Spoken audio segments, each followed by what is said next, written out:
Senhor nosso Deus, muito obrigada por mais um dia, Pai. Muito obrigada pela vida de cada membro da igreja. Também te agradeço pela família de cada um, Pai. Que o Senhor abençoe essas pessoas, aquelas que estão sem emprego, que o Senhor dê emprego, aquelas que precisam de alimento, Pai. O Senhor tem nos ajudado a ajudar essas pessoas, a abençoar elas. Que o Senhor cuide de cada um, Pai. Agora, em especial, eu te peço pela pregação do pastor, que o Senhor cuide dele e abençoe. Que o Senhor abençoe cada pessoa que vai escutar aquela mensagem e que possa tocar ao coração de todos, Pai. E daqueles também que não te aceitaram, Pai, que escutando essa pregação elas possam te aceitar. Te agradeço por tudo. Em nome de Jesus, amém.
Nós queremos dar as boas-vindas a todos aqueles que têm participado conosco dos nossos cultos.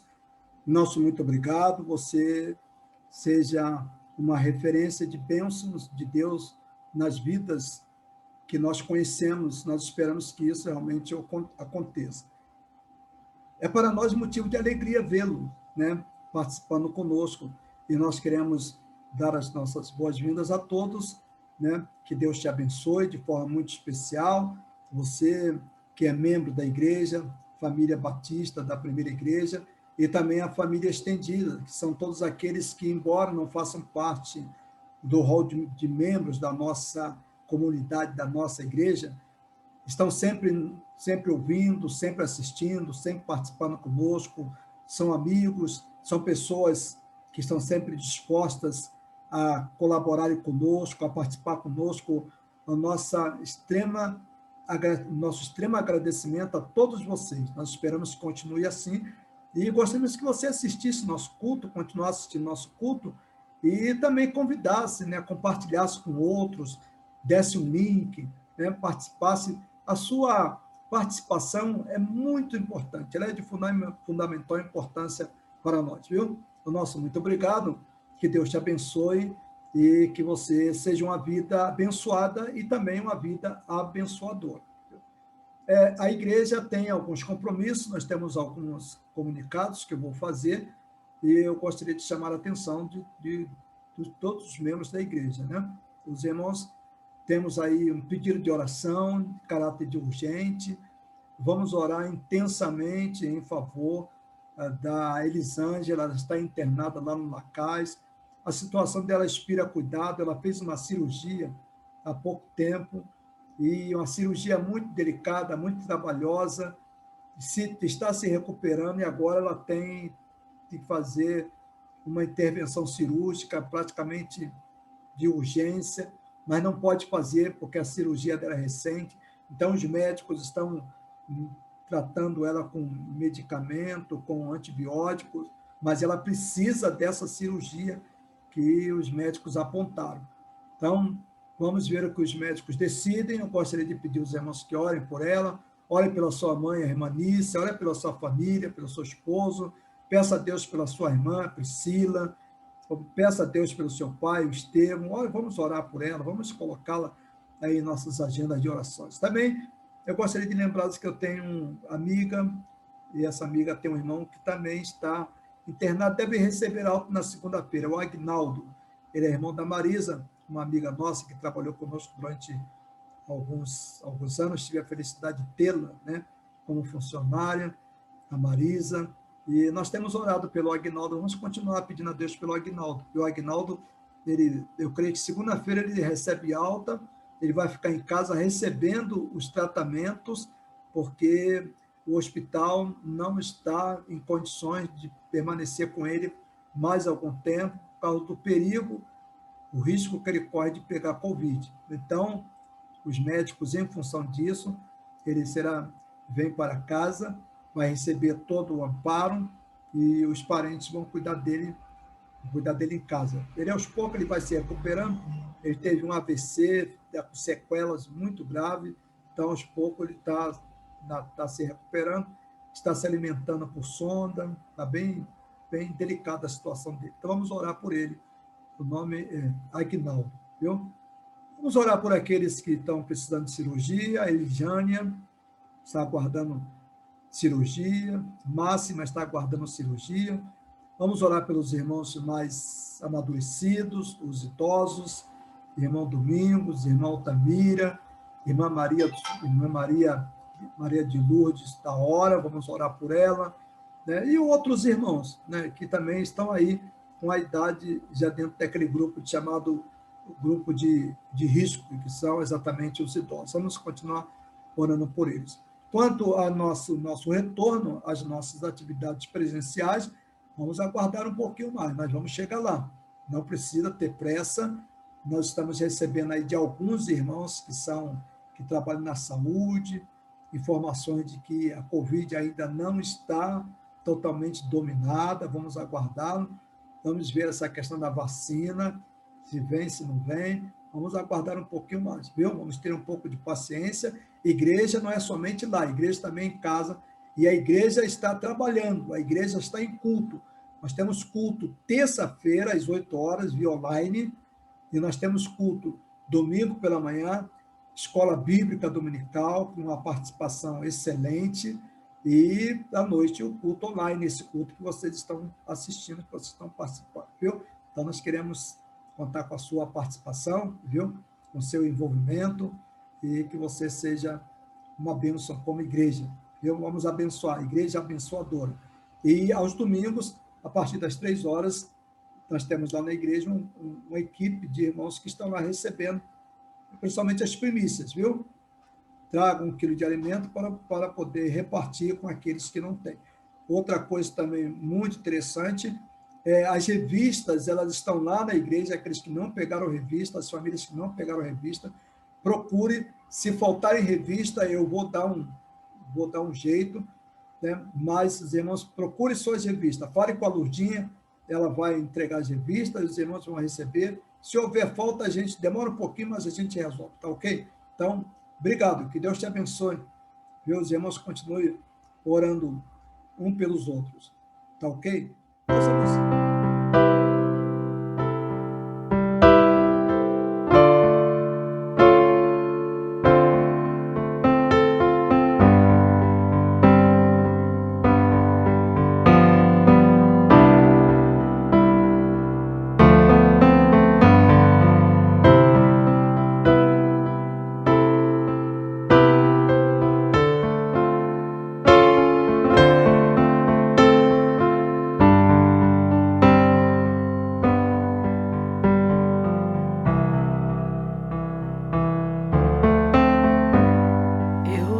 Os meus olhos e vejo que as portas se fecharam.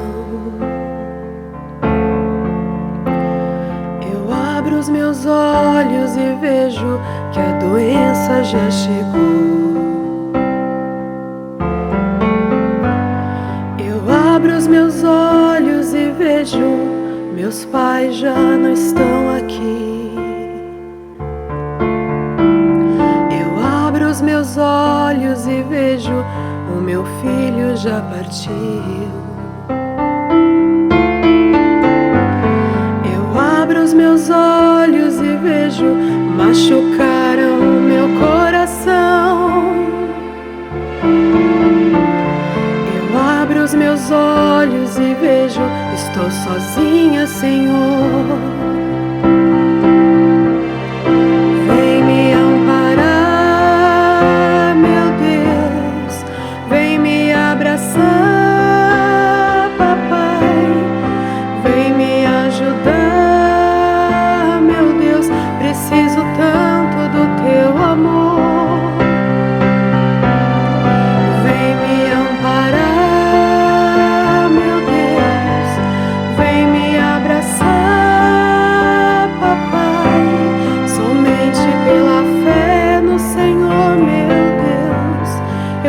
posso continuar. Eu fecho os meus olhos e vejo o Senhor em meu coração. Eu fecho os meus olhos e vejo meu futuro nas tuas mãos. Eu fecho os meus olhos e vejo uma saudade sem a dor. Eu fecho os meus olhos e vejo que sou o centro do teu amor. Eu fecho os meus olhos e vejo o Senhor sempre esteve aqui. Eu fecho os meus olhos e vejo teu amor nunca me deixou. Vem me amparar, meu Deus, vem me abraçar, vem me ajudar, meu Deus, preciso tanto do teu amor. Vem me amparar, meu Deus, vem me abraçar, com toda a minha fé no Senhor, meu Deus, com toda a minha fé no Senhor, meu Pai, com toda a minha fé no Senhor, meu Deus, eu vou continuar.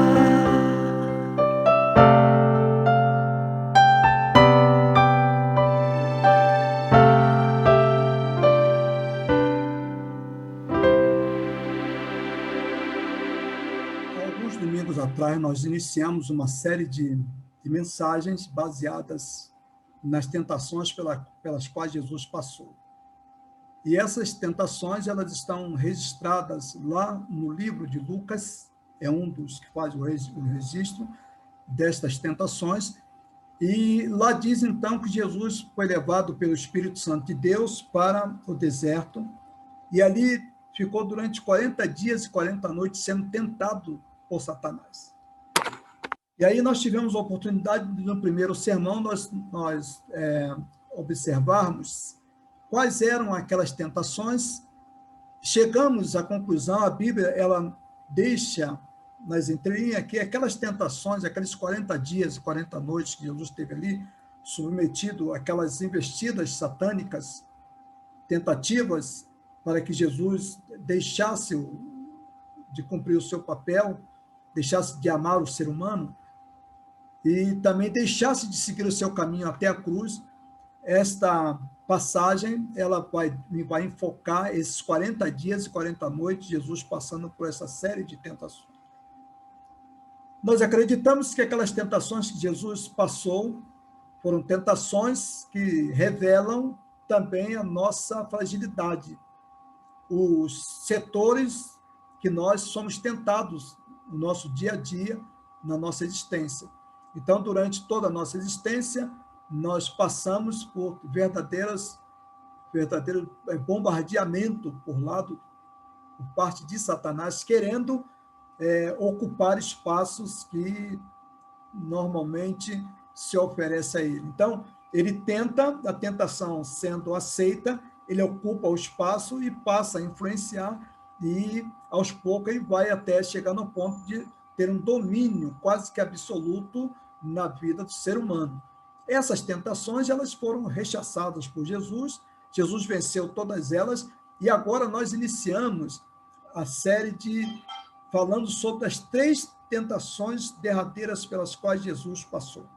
A primeira tentação, Satanás, ele está no deserto, e Jesus está diante de uma pedra juntamente com ele, e ele olha para Jesus, ele solicita a Jesus, ele manda que Jesus transforme aquela pedra em pão. Jesus disse, olha, não só de pão o homem viverá. Aí, domingo passado, nós trabalhamos nesse aspecto, nessa tentação, vimos a questão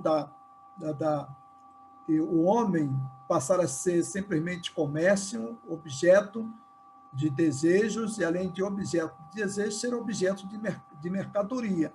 né, a gente satisfazer simplesmente os nossos desejos.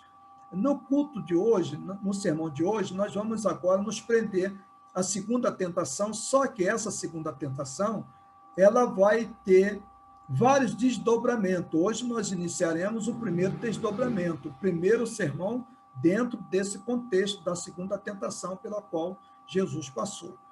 E essa tentação pela qual Jesus passou, ela encontra-se registrada exatamente no livro de Lucas, também no livro de Lucas, só que no capítulo 4, do versículo 5 até o versículo 8. E diz assim o texto: e o diabo, levando-o a um alto monte, mostrou-lhe no momento de tempo todos os reinos do mundo. No momento de tempo, o diabo abre o tempo, abre a temporalidade e mostra para Jesus todos os reinos deste mundo que estava conhecido. O mundo existisse naquela época. E também, dentro do mundo, há os reinos que existiam naquela época. Então, evidentemente que ali estavam representados o reino romano, né, o reino judeu, judaico, né, de todas as nações, cada nação representando um reino. Ele mostrou isso tudo para Jesus. E ele disse para Jesus, ele disse-lhe, o diabo, dar-te-ei a ti todo este poder e a sua glória, porque a mim me foi entregue, e dou a quem quero. Evidentemente que ele estava falando verdade, porque os reinos foram dados a ele provisoriamente, mas não era definitivo. Porque esses reinos estão onde? Esses reinos, eles estavam sendo controlados por quem? Por homens. E quem controla esses homens? Satanás. Satanás controla os reinos deste mundo. E tanto é que os reinos, todos os reinos, que a história da humanidade mostra, em alguns momentos esses reinos se tornaram verdadeiras máquinas de matança, máquinas de eliminação do próprio ser humano. Quando não se tornou máquina de eliminação do próprio ser humano, estes reinos se transformaram em verdadeiros órgãos opressores que oprimiam o ser humano, tirando do ser humano toda a sua capacidade de estar na presença de Deus e de manter comunhão com ele. E isto porque o ser humano ele passou a também lutar violentamente pela sobrevivência e procurou outros meios que não são exatamente os meios que Deus colocou à nossa disposição. Então, isso dificultou o nosso relacionamento com Deus. Isso está muito claro no pecado. Quando o pecado entrou no mundo, nossos primeiros pais pecaram, esse desejo de poder, ele passou a ser algo que passou a fazer parte da nossa existência. A minha existência, a tua existência, é uma existência marcada pelo desejo de poder. Todos nós desejamos poder, todo ser humano deseja poder. E disse-lhe o diabo, dar-te-ei a ti todo este poder e a glória, porque a mim me foi entregue, e dou a quem quero. Portanto, se tu me adorares, tudo será teu. E Jesus respondendo disse-lhe, vai-te para trás de mim, Satanás, porque está escrito, adorarás ao Senhor teu Deus e só a ele servirás. Então, aí nós temos a segunda grande tentação pela qual Jesus passou, e Jesus passou essas tentações por minha causa, por tua causa. A Bíblia, a palavra de Deus, é o primeiro livro que se preocupa com esta questão. A Bíblia trata desta questão. É interessante para os leitores da Bíblia, para aqueles que gostam de ler a Bíblia, que a Bíblia é um livro extremamente humano. Ele trata de mim, trata de você, trata de todo ser humano. Ali na Bíblia estão exatamente todos os procedimentos que nós estamos envolvidos e tudo aquilo que é desejo nosso, que é de bom, de ruim, a Bíblia retrata ali. Então, a Bíblia é o primeiro livro que fala diretamente essa questão do poder. A Bíblia não é um livro que esquece isso, a Bíblia fala da questão do poder. E Jesus ele vai tratar de forma muito clara a questão do poder. E aí Jesus vai dizer o seguinte, o que nós podemos ver é o seguinte, o poder, a essência do poder é o domínio, é o desejo de dominar. Por quê?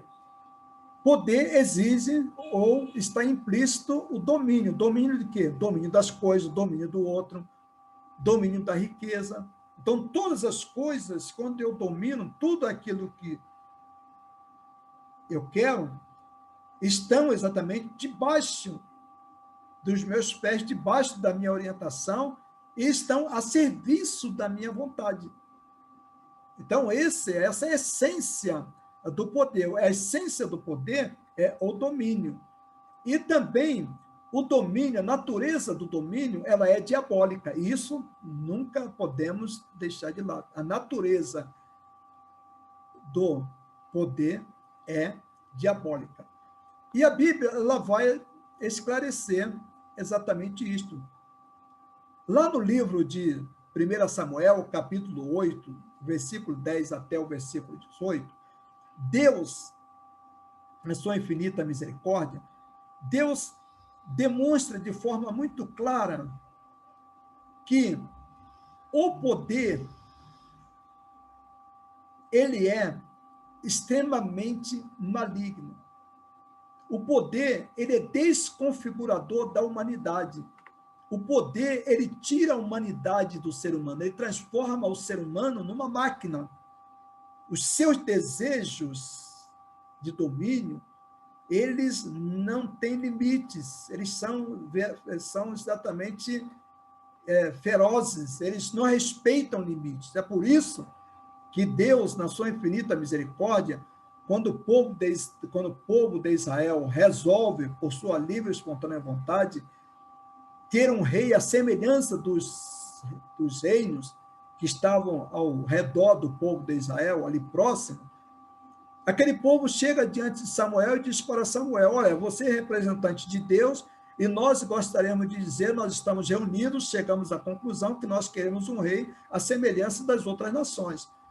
O que o nosso amigo Samuel faz? Nosso amigo Samuel diz, olha, eu vou conversar com Deus. Ele vai falar com Deus. E Deus diz para Samuel, quando Samuel apresenta essa questão diante de Deus. E olha só o que diz, referiu, pois, Samuel todas as palavras do Senhor ao povo que lhe havia pedido um rei.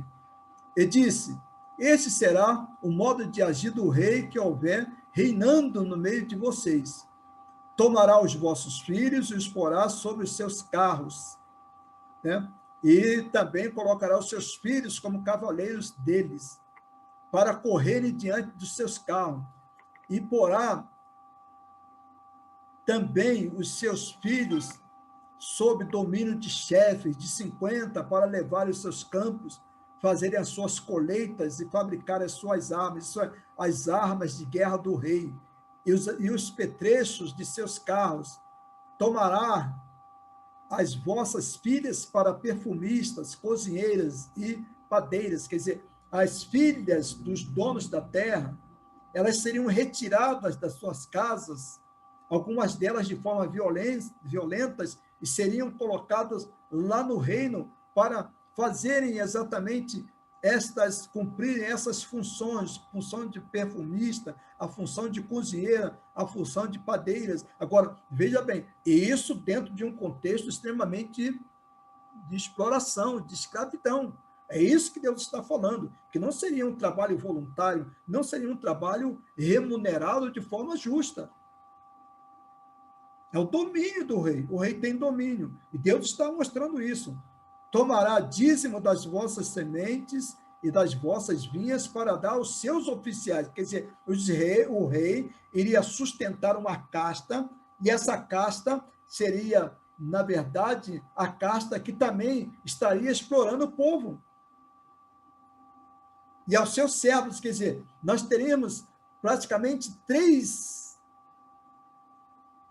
estanques da vida daquela sociedade que seriam sustentadas por aqueles que estão abaixo, por aqueles trabalhadores, pela população daquele reino, pelos súditos daquele reino. E a situação desses que viveriam como súditos é uma situação extremamente de penúria, é uma situação de sofrimento, é uma situação de exploração. também os vossos servos e as vossas servas, e os vossos melhores mancebos, e os vossos jumentos, tomará e os empregará no seu trabalho. Que trabalho? No trabalho do rei. Tomará o dízimo do rebanho e vós lhes servireis de escravos. Então, naquele dia, chamareis por causa do vosso rei, que vós mesmos clamareis por causa do vosso rei, que vós mesmos houverdes escolhido, mas o Senhor não vos ouvirá.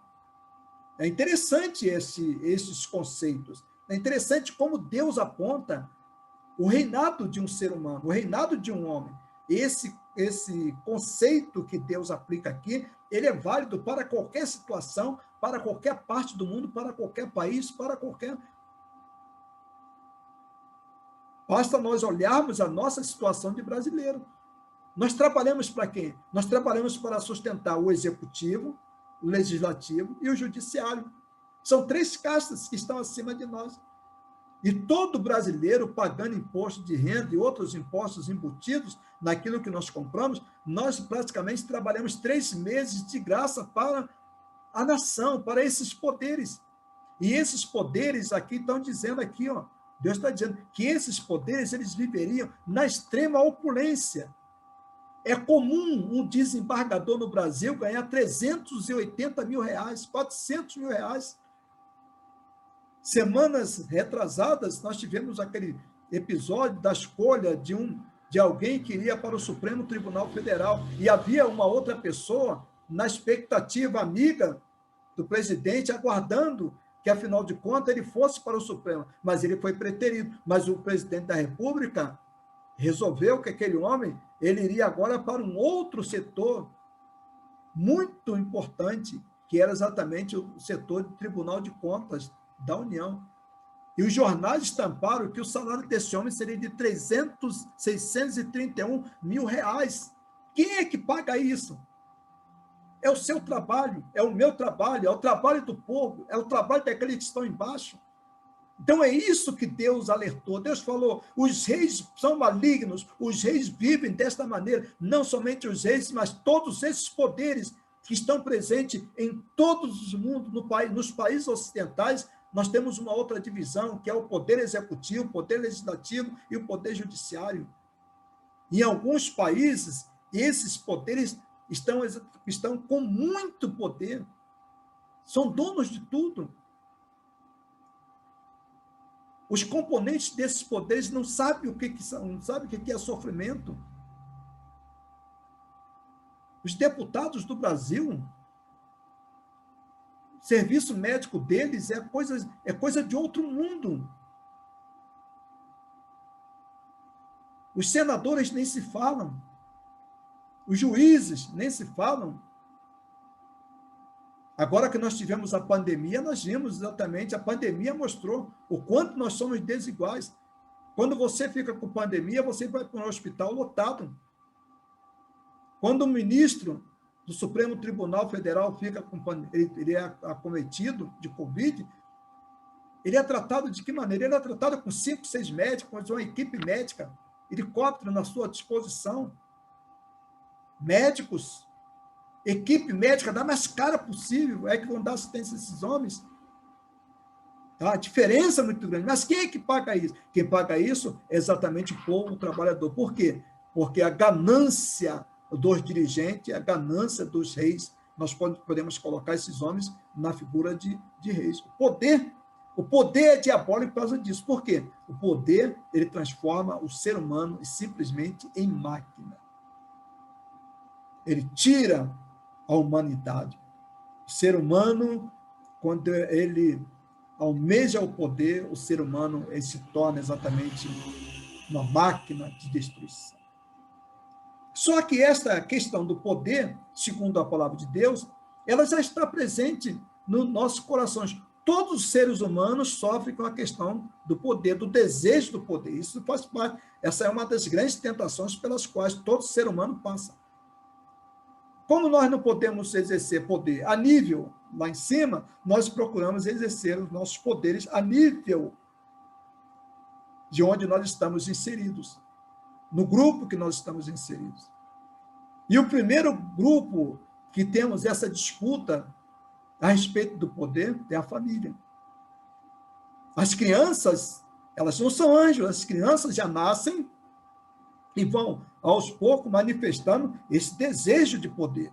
E há crianças que o desejo de poder é muito acentuado. É o desejo de domínio, é o desejo de manipular os pais, é desejo de ser o centro do mundo. Fazem birra, fazem uma série de coisas, comportamentos absurdos. Eles querem ser o centro do mundo. Eles querem manipular. E manipulam os pais. Quando eles manipulam os pais, eles manipulam um outro grupo, e assim sucessivamente. E nós podemos ver isto em todos os setores da sociedade. É na escola, é na igreja, é na família, é no outro grupo, é no grupo que nós participamos. Então, o ser humano, ele já tem essa tendência diabólica pelo poder. Isso já faz parte. Por isso que Satanás foi tentar Jesus, oferecendo a ele todos os reinos para que ele pudesse ter poder. Nós temos agora aí essa figura do rei lá da França, Luís XIV, ele se considerava, quando ele era chamado de Rei Sol. Ele era o centro, ele se julgava o centro. Eu sou o Estado, eu sou a medida de todos os Estados. Então, eu sou, mas ninguém é. Todos que estão ali estão debaixo de mim, estão sob o meu domínio. É por isso que depois, mais tarde, nós vamos ter a chamada Revolução Francesa. Por quê? Porque muito poder concentrado na mão de um homem ou na mão de uma família. E esse homem e essa família viviam na opulência. A mesma coisa que nós temos lá no período do Império Romano. Quem eram os imperadores? Os imperadores, eles tinham tanto poder que chegou um determinado momento que eles começaram a trazer para si o culto divino, começaram a se colocar como divino, como os senhores. É por isso que nós vamos examinar, nós vamos ver, num dos próximos sermões, nós vamos ver a relação da Bíblia, a relação do Apocalipse com o poder. Como o Apocalipse lidar com o poder, como Jesus lidar com a questão do poder. Isso é interessante, nós vamos ver isso. Um sermão um pouco mais adiante. Como Jesus trata essa questão. Então, o poder está presente, sempre esteve presente na vida, na alma do ser humano. E veja bem, Jesus está com os seus discípulos. 3 anos com aqueles homens, vivendo 24 horas com eles, ensinando, batizando, fazendo milagres, fazendo coisas extraordinárias, mostrando para aqueles homens que o reino deste mundo era passageiro, que o reino deste mundo tinha fim, que o reino desse mundo não deveria ser adotado, que os valores do reino deste mundo deveriam ser eliminados na medida que fossem aprendendo a palavra de Deus, convivendo com Jesus. E aí nós temos esse episódio que está lá no livro de Marcos, capítulo 10, do versículo 35 até o versículo 45. Né? E diz, e aproximou-se dele Tiago e João, filho de Zebedeu, dizendo, mestre, queremos que nos faça o que pedimos. Ele lhe disse, que quereis que vos faça? Eles disseram, concede-nos que na tua glória nos assentemos, um à tua direita e outro à tua esquerda. E Jesus disse, não sabeis o que pedis o cálice que eu bebo, e ser batizado com o batismo que sou batizado. Né? Eles disseram, podemos sim, Jesus. Jesus concordou com isso. Sabe por quê? Porque eles também morreriam de forma cruel. A maioria dos discípulos de Jesus, dos apóstolos, eles morreram de forma cruel. Um foi crucificado de cabeça para baixo, o outro foi decapitado. E assim por diante. Teve um que foi jogado dentro de um tacho de óleo fervendo. Foi jogado vivo. Então, sofreram muito por Jesus Cristo, sofreram muito pelo reino de Deus. E Jesus disse, tudo bem, isso vocês podem fazer, mas assentar-se à minha direita e à minha esquerda, isso não me pertence a mim, concedê-lo. Mas isso é para aqueles a quem está reservado. Quem é? Deus que reservou, é Deus que determina. E veja bem, e Jesus não está falando do reino deste mundo, Jesus está falando do reino espiritual, do reino eterno. E os 10 discípulos, ouvindo isso, esses discípulos levaram essa questão no meio de todos os discípulos que estavam ali, sem o menor acanhamento. Eles botaram para fora o que estava no coração. Jesus, nós queremos ser os primeiros. Nós queremos também mandar. Nós não queremos ficar como os demais discípulos. Nós queremos ser os melhores, os primeiros entre os 12 discípulos. E os 10, tendo ouvido isso, disse-lhes, né, começaram a indignar-se com Tiago e João. Há outro evangelho que diz que houve uma grande disputa entre eles, grande discussão, né, sobre esse assunto. Né? E aí Jesus intervém. Jesus mostra que não é bem assim como eles estavam imaginando, como eles queriam. Então, mesmo os discípulos envolvidos com Jesus, eles também tinham no coração o desejo de poder. Esse desejo, ele faz-se presente nos nossos corações, ele faz-se presente nos corações de todos. Todo ser humano tem esse desejo. E esse desejo de poder não ficou restrito ali aos 12 apóstolos. Isso foi para as famílias, foi para a casa, foi para os lares. E a mãe deles volta agora a conversar com Jesus, procura Jesus e faz a mesma proposta que os filhos tinham feito anteriormente a Jesus. E então aproximaram-se dele a mãe dos filhos de Zebedeu, com os seus filhos, adorando-o e fazendo-lhe um pedido. Ele lhe diz: que queres? Jesus pergunta: o que queres? Ela respondeu: dize a estes meus 2 filhos que se assente um à tua direita e outro à tua esquerda no teu reino. Jesus, porém, respondendo, disse: não sabeis o que pedis. Podeis beber o cálice que eu mesmo bebo e ser batizado com batismos que sou batizado? Então, novamente, volta a questão. Mas agora a questão é trazida pela mãe deles. Não é mais por aqueles 2, agora pela mãe. Por quê? Porque eles tinham ventilado essa questão, eles tinham apresentado essa questão na presença da família. Então, a família ficou olhando para eles, imaginando que eles, com Jesus, eles seriam dominadores, eles seriam reis, eles teriam muito poder. E, evidentemente, eles tendo muito poder, todas as famílias e os parentes seriam beneficiados. É isso que eles estavam imaginando. Então, eles vão em busca do poder. O poder sempre esteve presente no coração, na vida do ser humano. É isso que a Bíblia tem a nos ensinar, que o desejo sempre esteve presente no coração, na vida do ser humano. Então, a segunda tentação de Jesus, ela é uma tentação muito focalizada. Focalizada em quê? Focalizada em uma das tentações pelas quais nós passamos com muita veemência. Há uma existência constante de Satanás nesse quesito de poder. Ele coloca em nossos corações, ele instiga os nossos corações para que nós possamos almejar, buscar poder. Jesus disse, nenhum poder durará, nenhum poder é permanente. E nenhum poder é humano. Todos os poderes que nós temos, eles se transformam em poderes diabólicos. Por quê? Porque o homem, ele foi vendido ao pecado, ele está sob o domínio do pecado.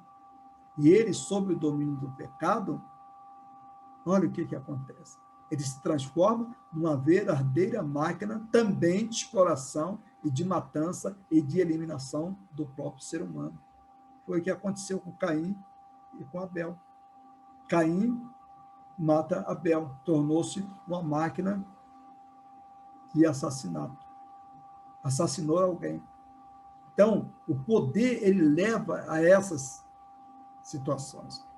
É por isso que Jesus, ele teve muito cuidado e ele mostrou que os reinos deste mundo, eles são passageiros.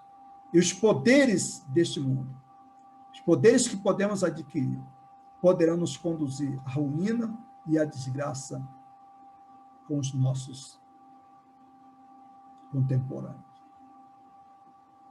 Mas Deus, na sua infinita misericórdia, esse Deus desceu dos céus, veio aqui na terra sofrer as mesmas coisas que nós sofremos, passar pelas mesmas lutas, pelas mesmas dificuldades, ser tentado em tudo aquilo que nós somos tentados, e vencer essas tentações, e dizer para nós, olha, vocês também podem vencer. As tentações eu venci por causa de vocês, e eu estou dando a garantia a vocês que vocês podem vencer essas tentações. Mas para isso, vocês precisam abrir o coração. Para isso, vocês precisam pensar. Para isso, vocês precisam arrepender-se dos seus pecados, arrepender-se desse estilo de vida e voltar-se para Deus. E Deus está atuando de forma tão extraordinária nas vidas humanas, na tentativa de convencê-las de que o simples poder pelo poder não conduz à felicidade humana, não conduz o homem à felicidade. Mas o que conduz o homem à felicidade é Jesus Cristo. Por isso que ele disse, eu vim para que tenham vida e a tenham com abundância. Deixe Jesus trabalhar em seu coração. Ele vai te ajudar. Ele vai ser seu parceiro. Ele vai caminhar com você. E essa sede de poder, ela vai, aos poucos, sendo aniquilada. Ela vai sendo tirada. E ela vai sendo colocada de lado. E você passa a viver uma vida mais abundante, uma vida mais frutífera, uma vida mais abençoada, e mais do que isso, uma vida mais abençoadora. Você não vê este mundo para ter poder. Você vê este mundo para viver, e viver em abundância. Que Deus, na sua infinita misericórdia, abençoe o seu coração, abençoe a sua vida. E lembre-se, as tentações que você tem passado, Jesus passou por você. Que Deus abençoe a sua vida, Deus abençoe o seu coração.